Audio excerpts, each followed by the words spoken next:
অনুষ্ঠানের পরের অংশে এক অফিসারের প্রশ্নের উত্তরে বলেন, an elected government will take over on 01 January January 2026. 2026. Correct. সরকার বলছে জুনের মধ্যে নির্বাচন, উনি বলছেন যে জানুয়ারির 1 তারিখের মধ্যে এক তারিখে elected নতুন গভর্নমেন্ট government, দেখবেন উনি। নতুন গভর্নমেন্ট দেখবেন। মানে how dare he is, How dare he is. Is just how dare he is. মানে আমি তো বুঝলাম না কিছু। এটা এটা এটা উনি বলতে পারে, উনি ইউনিফর্ম পরে? উনি পারে না, উনি পারে না। আমার মনে হয় যে অ্যাকচুয়ালি উনি তো আমরা একটার পর রাষ্ট্রের একটা এই চুক্তিভিত্তিক গভর্নমেন্ট কর্মচারী, তাই না? উনি তো রাষ্ট্রের চুক্তিভিত্তিক কর্মচারী। কারেক্ট। এই 3 বছরের গভর্নমেন্ট জন্য চুক্তি দেওয়া হয়েছে ওনাকে। এই গভর্নমেন্ট তাকে এতদিন কেন সহ্য করতেছে এটা আমার মানে মাথায় ধরে না। ডক্টর ইউনূস হচ্ছে মানে মানে পুরা ওয়ার্ল্ড ভাইজা খাওয়া লোক। তো ওনারে আপনি চোখ রাঙায় লাভ হবে না। আর এসব কথা বলে লাভ হবে না, সেনাবাহিনীর বিরুদ্ধে অপপ্রচার, আমার বিরুদ্ধে অপপ্রচার। নো, মানে আপনি আপনি ভাই আসমান থেকে ওহী নাযিলও হয় না আপনার উপরে, আপনি ইয়েও না, আপনি প্রিস্ট লাইক কিছুও না। আপনি ধরেন আপনারা এখন এত কথা বলছেন, তো 16 বছরে যে ইন্ডিয়ারে যে বন্দরটা দিয়ে দিল, আপনি বলতেছেন যে চট্টগ্রাম বন্দর এইভাবে দেওয়া যাবে না। তো তখন আপনারা কোথায় ছিলেন ভাই? তখন তো আপনাদের ইউনিফর্ম ছিল, তখন তো আপনাদের এইসব ইয়ে ছিল। একবার বলছেন কেউ দেশের ভিতরে এই যে ট্রানজিট দিচ্ছে, ইয়া দিচ্ছে, ট্রান্সশিপমেন্ট দিচ্ছেন, আমাদের তখন সিকিউরিটির কথা মাথায় আসে নাই কারো। মাথায় আসে নাই যে এখন সব মচমচানি শুরু করছেন আপনারা। আর আপনাদের বিরুদ্ধে বলবেন যে সেনাবাহিনীর বিরুদ্ধে কুৎসা রটায়। তো এইসব আর আপনি কিন্তু ওই যে ওই যে প্রফেসর ইউনূস যে ওই বন্দরে গিয়ে যে স্পিচটা দিছে, ওইটা দিলে কিন্তু আপনি ক্রিস্টাল ক্লিয়ার হয়ে যাবেন যে একদম কেন ক্লিয়ার, একদম ক্লিয়ার। ক্লিয়ার। একদম এটা দেশের লাভের জন্যই হচ্ছে, যাতে পলিটিক্যাল পার্টিরা এখানে ইনফ্লুয়েন্স করতে না পারে। আর দেখেন, পৃথিবীর 70টা দেশে ডিপি ওয়ার্ল্ড আছে, তাদের সর্বভৌমত্ব নিয়ে কোনো সমস্যা হচ্ছে না, শুধু আমাদের হচ্ছে। এইদিকে যখন ইন্ডিয়া যখন আমাদের কোস্ট লাইনে রাডার বসানোর সমস্ত ফাইনাল হয়ে গেছিল, তখন আমাদের ইয়াতে কোনো সমস্যা হচ্ছিল, তখন ওনারা কথা বলেন, তখন ঠিক আছে, তখন ঠিক আছে, তখন সব ঠিক আছে। আর এখন হচ্ছে এই আমাদের এটার উপরে কন্ট্রোল থাকতে হবে, নাহলে সর্বভৌমত্বের উপরে ব্যবস্থা হয়ে যাবে। বাট কথা হচ্ছে এটার মাধ্যমে যে অটোমেশন হয়ে গেলে, এটার মাধ্যমে যে চুরিধারি বন্ধ হয়ে যাবে, এই জিনিসগুলা ঘুষ খাওয়া বন্ধ হয়ে যাবে, এইটাই ওরা মানতে পারতেছে না। অলরেডি ব্রিগেডিয়ার সাখাওয়াত হোসেন কিন্তু একটা গ্রুপ ইয়াতে কি বলে হোয়াটসঅ্যাপের গ্রুপ চ্যাট করছে, যে তারা এনার্কি করতে চাইছিল, যে গ্রুপটা এখন কাজ করতেছিল পোর্টের জন্য, তাদের কিন্তু একটা গ্রুপ চ্যাট বা দেশে অস্থিতিশীল করার জন্য একটা গ্রুপ চ্যাট কিন্তু এক্সপোজ করেছেন উনি অলরেডি। না, এবং ধরেন যে মানে আমি আমার যেটা মনে হয় আর কি, যে এই জাতীয় বিষয়গুলো আসলে এইভাবে বলে, এইভাবে মুখোমুখি অবস্থান নিয়ে আমার মনে হয় না যে ডক্টর ইউনূসকে আপনি মানে বশ করতে পারবেন। আর আপনি যেটি বলছিলেন যে আমাদের পোর্ট হচ্ছে লস, আমাদের বিমান হচ্ছে লস, আমাদের এয়ারপোর্ট হচ্ছে লস। তো আপনি বিমানটাকে ভাই এমিরেটসের সঙ্গে একটা জয়েন্ট ভেঞ্চারে আসেন না। বাংলাদেশ বিমান পাওয়ার্ড বাই এমিরেটস, মানে পুরো পৃথিবীর 188টা দেশে বিমানের সার্ভিস চালু হয়ে যাবে। আমরা বছরে যা লস দিচ্ছি তার 100 গুণ বেশি আমাদের ইনকাম হবে। পৃথিবীর সকল রাষ্ট্র এটা করতেছে রে ভাই, এটা সার্বভৌমত্বের কিছু না, এটা বিজনেস। বিষয়গুলো যেমন ধরেন তিনি আরেকটা পয়েন্টে বলছেন যে সেনাবাহিনী অক্লান্ত ভূমিকা রাখছে 5ই আগস্টের পর থেকে। হ্যাঁ, অবশ্যই চেষ্টা করছে, অবশ্যই রাখছে, এবং এই ব্যাপারে তো কোনো দ্বিমত নাই। যখন পুলিশ ছিল না, যখন পুলিশ সব পালিয়ে গেছে, সেনাবাহিনী রোলটা প্লে করেছে। কিন্তু তারপরেও তিনি বলছেন এখানে দেখেন, অক্লান্ত ও নিঃস্বার্থ ভূমিকা সত্ত্বেও বিভিন্ন মহল হতে সেনাবাহিনী ও সেনাপ্রধানকে টার্গেট করা হচ্ছে। সেনাবাহিনীকে কেউই টার্গেট করছে না, আমি প্রথমেই বলেছি।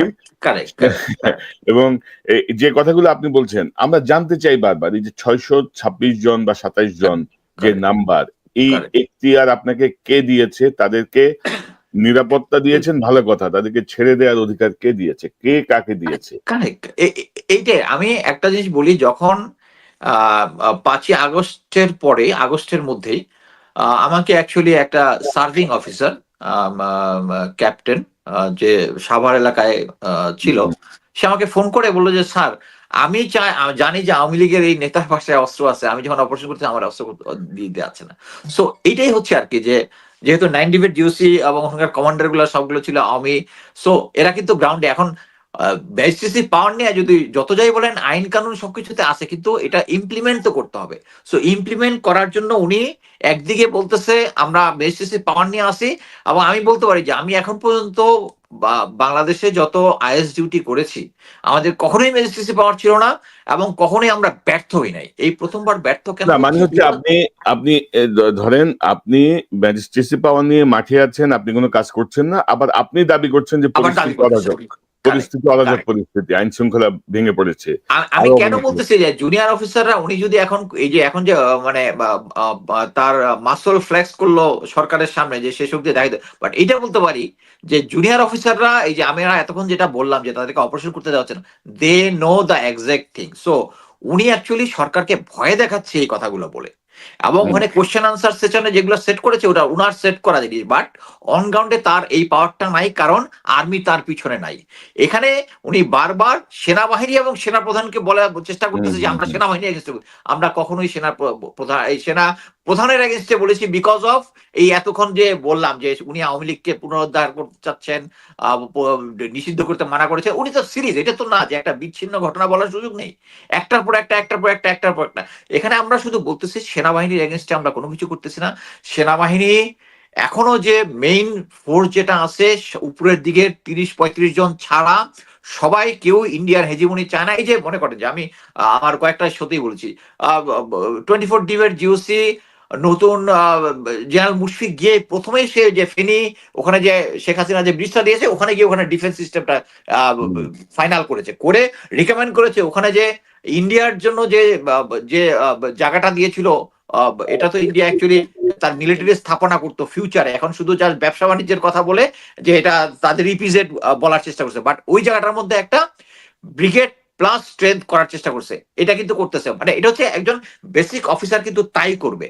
হ্যাঁ, বাংলাদেশ আর্মির অফিসাররা এইরকমই এবং দে আর ডেডিকেটেড, বাট ফিউ সিনিয়র যারা আছে, এবং দেখেন এত কিছু করার পরেও যে সমস্ত জেনারেল গুলাকে নিষেধাজ্ঞা দেওয়া হয়েছিল, যে যাদের উপরে পাসপোর্ট সিজ করা ছিল, এদেরকে সবাইকে পালিয়ে যেতে দিচ্ছে, সব পালাই দিচ্ছেন, রাইট, পালিয়ে যেতে দিচ্ছে। এরপরেও লোকজন কিছু বুদ্ধিজীবী আছে, এটা মানে কি বলবো এদেরকে, মানে অনলাইনে মুখ খারাপ করতে ইচ্ছা হয় কিন্তু করতে পারি না আর কি। না বুঝতে তারপরেও পেরেছি। ধরেন, ওয়াকার সাহেব ভালো।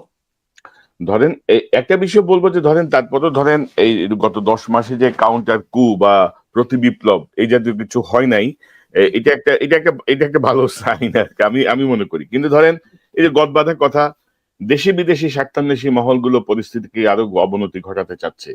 তো দেশে বিদেশি স্বার্থান্বেষী মহল কাজ করতেছে না, কাজ করতেছে ইন্ডিয়া এবং আপনার সাবেক অভিভাবক হাসিনা। তো আপনি একটু বলেন যে এইভাবে ধরেন মানবিক করিডোর বা এটা নিয়ে যদি আপনার আপত্তি থাকে, বিং এ আর্মি চিফ, যেহেতু যে পরিস্থিতি হোক আপনি একটা ঝুঁকি নিয়েছেন 5ই আগস্টে, আপনি কথা বলেন না কেন? আপনি কথা তো বলতে পারেন। যদিও কথা হয়েছে ৩ বাহিনী প্রধান সহ উপদেষ্টার সঙ্গে ডক্টর ইউনূসের সাথে বৈঠক করেছেন, কিন্তু আপনি এভাবে বলতে পারেন কিনা? আপনি একটু শুনি যে কোড অফ কন্ডাক্ট কি বলে। আচ্ছা, এখানে আমি একটা কথা বলি, সেটা হচ্ছে আহ উনার সাথে যে ৩ বাহিনী সহ যে কনফারেন্সটা হয়েছিল, ওখানে কিন্তু হুম, এই মানবিক করিডোর নিয়ে কথা হয়েছে। হুম, ওখানে সেনাপ্রধান বলেছেন যে এই মানবিক করিডোর দেওয়াটা নিয়ে উচিত হচ্ছে আমাদের যারা স্টেক হোল্ডার তাদের সাথে একটা কনফারেন্স করা, ইয়া করা। Where is he is right. আমি মনে করি সরকারের এই করিডোর দেওয়ার ব্যাপারে আমাদের পাশের দেশের মুসলিম ভাই গাজার জন্য সলিডারিটি করে আমরা ভাষায় দিতেছি, বাট হুম, আমাদের হুম, পাশের দেশের মধ্যে মুসলমানদের উপর অত্যাচার হচ্ছে, এটা নিয়ে আমরা জাস্ট আর রোহিঙ্গা নিব না, এতগুলা রোহিঙ্গা নিছে। এটা বুঝতে হবে যে আগে প্রতিটা রোহিঙ্গার জন্য আমাদেরকে জাতিসংঘ দিত $৫,০০০ করে, এখন দেয় $৫০০ করে, $৫০০ করে দেয়। সো এটা ফিউচারে এটা আমাদের কাছে একটা বার্ডেন হবে, এবং এইটার জন্য আমি যদি মনে করি যে আমাদের যদি ভারতের সাথে সম্পর্ক খারাপের রিস্ক থাকে, চায়নার সাথে যদি রিস্ক থাকে, স্টিল আমাদের প্রেশার দেওয়া উচিত। কি জন্য আমাদেরকে চায়না বলতে হবে যে তাই নাহলে তুমি আমার এই রোহিঙ্গা নেওয়ার ব্যবস্থা করো, আমি এটার মধ্যে ইনভলভই হবো না। বাট কথা রাইট। হচ্ছে এই সমস্যা, মানে অতীতে এই ধরনের ক্রাইসিস সলভের জন্য মিলিটারি ফোর্স ডেপ্লয় হয়েছে, মিলিটারি ফোর্স ডেপ্লয় হওয়াটাই জরুরি। আমরা যদি এখানে, আমিও মনে করি, আমি ব্যক্তিগতভাবে মনে করি যে আমরা যদি এখন আরাকান আর্মি একটা উইনিং আর্মি, এই আর্মিকে যদি আমরা সাপোর্ট দেই, ফিউচারে আমাদের এই বর্ডারটা সিকিউর থাকবে।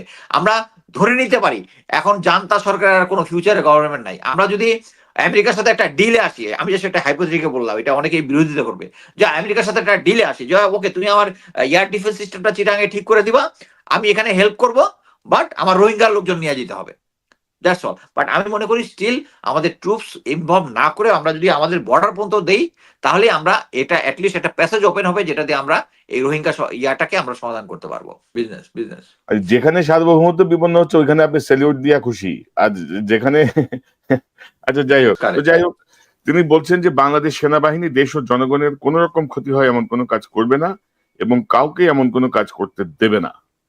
ভালো, কিন্তু আমরাও ধরেন আপনি ভারতের পক্ষে বা হাসিনার পক্ষে ওইখানে ওইটাই আওয়ামী লীগ করবেন, এটাই এটা হচ্ছে হইতে সমস্যা, দিব না। এটাই সমস্যা, একদম ক্লিয়ার বাংলা কথা। আপনিও এটাই দিবেন না, আমরা হুম, ওইটা হইতে দিব না ইনশাআল্লাহ। কারেক্ট তো আমার কারেক্ট। মনে হয় যে এই যে ক্লেমটা উনি করলেন প্রজাতন্ত্রের কর্মচারী হিসেবে, প্রজাতন্ত্রের তো কোনো কর্মকর্তা নাই কিন্তু আমাদের সংবিধান কারেক্ট অনুযায়ী। কারেক্ট প্রজাতন্ত্র সব কর্মচারী। কর্মচারী। প্রজাতন্ত্রের কর্মচারী হিসেবে সরকারের ট্যাক্সের টাকায় বেতনভোগী কর্মচারী হিসেবে তিনি, এটা তো সরাসরি সরকারকে অস্বীকার করা, তার নিয়োগকর্তাকে অস্বীকার করা, অস্বীকার তাকে করে। অস্বীকার করে। এরপরে আমি জানি না যে সরকার কি সিদ্ধান্ত নেবেন। সরকার এসব চোখ রাঙানি ভয় পাওয়ার কোনো কারণ নাই। ডক্টর কারণ নাই, ইউনূস কোনো কারণ নাই, চোখ অনেক বন্ধ করে কোনো কারণ নাই। আর্মি উনার পিছনে নাই, জেনারেল হুম। ওয়াকারের পিছনে তবে ফুল তবে আমার স্টপ। একটা জিনিস মনে হয় কি জানেন? আমার একটা জিনিস মনে হয় কি জানেন? যে যে আমরা তো বারবার বলছি না যে ডক্টর ইউনূস আপনার অ্যাসোসিয়েট যারা আছে যাদেরকে আপনি বসাইছেন এই অপদার্থ গোষ্ঠীর বিদায় করেন। না হলে কিন্তু বিপদে আপনি পড়বেন। এরা কিন্তু কেউ বিপদে পড়বে না, বদনাম হবে আপনার। ঠিক তেমনি জেনারেল ওয়াকারকে কিন্তু আমি অনেকবার বলছি যে ভাই ৩০-৩৫ জনের সরান। আপনার আশপাশকে ক্লিন করেন। আপনি যেভাবেই হোক, যে কারণেই হোক ৫ই আগস্টের ভূমিকায় আপনি প্রশংসিত হইছেন। সেই প্রশংসাকে তারা রুইন করে ফেলবে। আমি বারবার বলছি, বুঝে নাই কিন্তু আমাদের কথা। বাংলায় বলছি, চাইলে ইংরেজিতে বলতে পারি, চাইলে হিন্দিতেও ট্রান্সলেট করে দিতে পারি। যাই হোক। হিন্দিতে বললে একটু বেশি ভালো বুঝতে পারে, দেখতে পারেন ট্রাই করে। তাও তিনি বলছেন যে যথাসম্ভব একটি গ্রহণযোগ্য নির্বাচনের যথাশীঘ্র সম্ভব একটি গ্রহণযোগ্য নির্বাচনের মাধ্যমে রাজনৈতিক সরকারের কাছে ক্ষমতা হস্তান্তরের প্রয়োজনীয়তা রয়েছে বলে তিনি উল্লেখ করেন। আমি কনফার্ম যে প্রফেসর ইউনূস যদি একটা স্টেটমেন্ট দিয়ে তাকে চাকরিচ্যুত করে, হ্যাঁ, ইভেন যেটা নিয়ম অনুযায়ী যেটা আছে, প্রফেসর ইউনূস তাকে চাকরিচ্যুত করবে, কইরা ওই প্রেসে পাঠায় দিবে। ইয়াটা হচ্ছে উনার অ্যাডভাইস অনুযায়ী চুপ করে সাইন করার কথা, না করলেও কোনো সমস্যা নাই, হি ইজ স্যাকড সিম্পলি।